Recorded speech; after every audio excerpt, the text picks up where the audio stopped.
Give the steps you will use to separate the variables and then solve the equations. तो दोस्तों यहाँ पर हमारे सामने ढेर सारी इक्वेशंस गिवन है, हमें one by one in equations को पिक करना है और उसे सॉल्व करना है। और उसे सॉल्व करते टाइम हम जिन भी स्टेप्स का यूज करेंगे वो भी हमें यहाँ पर लिख के दिखाने हैं। तो आइए सबसे पहले इक्वेशन को पिक करते हैं जो कि 3n - 2 = 46। अब इस इक्वेशन को सॉल्व करने का क्या मतलब है? इसका मतलब ये कि इस इक्वेशन में एक ऐसी चीज है जो हमें नहीं पता, जो कि है n, जिसे हम वेरिएबल कहते हैं। अब इस n की वैल्यू को निकालना ही हमारे इस इक्वेशन का सॉल्यूशन माना जाएगा। कैसे निकालें? देखिए दोस्तों, हम ये स्टडी करते आए हैं कि ऐसे इक्वेशन में जब हमें किसी वेरिएबल की वैल्यू निकालनी हो तो हम क्या करते हैं, हम उस वेरिएबल को अकेला करने की कोशिश करते हैं, यानी कि उसके साथ लगे हुए सभी नंबर्स को हटाने की कोशिश करते हैं। जैसे कि आप देखेंगे n के साथ दो नंबर्स लगे हुए हैं, एक है 3 और एक है -2। तो आइए आप पहले -2 को हटाते हैं। आप 3 को भी हटा सकते हैं, आपकी मर्जी है। चलो मैं पहले -2 को हटाता हूं।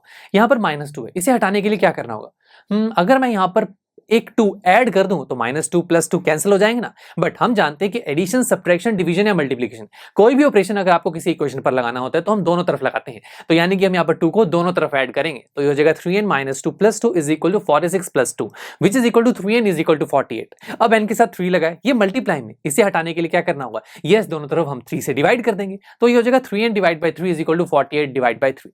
3 से 3 कैंसिल आउट, सो n = 16। यही हमें निकालना था। हाँ, आप इस चीज को चेक भी कर सकते हैं कि ये वैल्यू सही है या फिर नहीं। कैसे? देखिए, n की वैल्यू 16 आई है, हम इसको बोल रहे हैं कि ये हमारी इक्वेशन का सॉल्यूशन है। इसका मतलब ये है कि अगर आप अपनी n की वैल्यू को इस लेफ्ट हैंड साइड में पुट करके उसे सॉल्व करेंगे ना, तो आपको final value right hand side की इक्वल मिलेगी, यानी कि आपको फाइनल वैल्यू 46 मिलेगी। आप ट्राई करके देखना, यही आएगा। चलिए, अब मैं कोई और भी रैंडमली कोई और पार्ट पिक करता हूँ, सी पार्ट, जो कि है 20p / 3 = 40। अब p के साथ दो चीजें लगी हैं, 20p और 3p। आपकी मर्जी, आप पहले किसी को भी हटा सकते हैं। चलो 3 को पहले हटाते हैं, ये डिवाइड में है। ओके, इसे हटाना तो क्या करना होगा?